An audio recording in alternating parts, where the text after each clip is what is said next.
আসসালামু আলাইকুম ওরহমতুল্লাহ। প্রিয় সুধী মণ্ডলী, আজকে আমি আপনাদের একটি ইহুদি জাতির অবাধ্যতা ও আল্লাহর গজব সম্পর্কে একটি ঘটনা শোনাব। ইতিহাসের পাতায় এমন একটি জাতির কথা বারবার উঠে এসেছে যাদের উপর আল্লাহ তাআলা অসংখ্য নিয়ামত দান করেছিলেন। তিনি তাদের মাঝে পাঠিয়েছিলেন একের পর এক নবী, দান করেছিলেন মিরাকল ও হিদায়াত, কিন্তু তারা সঠিকভাবে গ্রহণ না করে হয়ে পড়েছিল অবাধ্য। এই জাতি হলো বনি ইসরাইল, অর্থাৎ ইহুদি জাতি। আজকের এই গল্পে আমরা জানব তাদের একটি ভয়াবহ ঘটনা, যেখানে তারা আল্লাহর নির্দেশের সঙ্গে চাতুরি করেছিল এবং ফলস্বরূপ শিকার হয়েছিল আল্লাহর গজবের।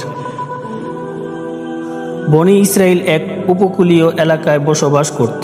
তাদের জীবিকা ছিল মাছ ধরা। আল্লাহ তাদের পরীক্ষা দিলেন।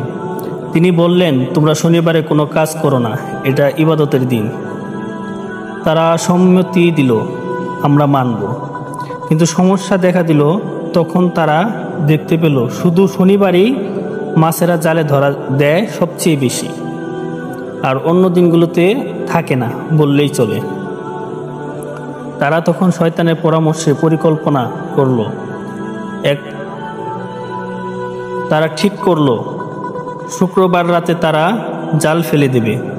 শনিবার মাছ জালে আটকে যাবে আর রবিবার সেই মাছ তুলে ফেলবে। তারা বলল, আমরা কি শনিবার মাছ ধরেছি? না তো।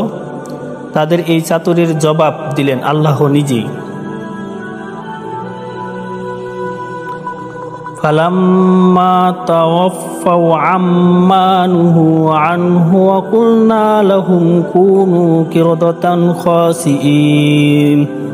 তারা যখন নিষেধ অমান্য করলো, তখন আমি বললাম, তোমরা অভিশপ্ত বানর হয়ে যাও। সূরা আল আরাফ আয়াত 166। হ্যাঁ, সত্যিই তারা পরিণত হলো বানরে। তাদের মুখমণ্ডল, শরীর সব কিছু বদলে গেল। আল্লাহর শাস্তি কত ভয়ানক হতে পারে তারা তা স্বচক্ষে দেখল।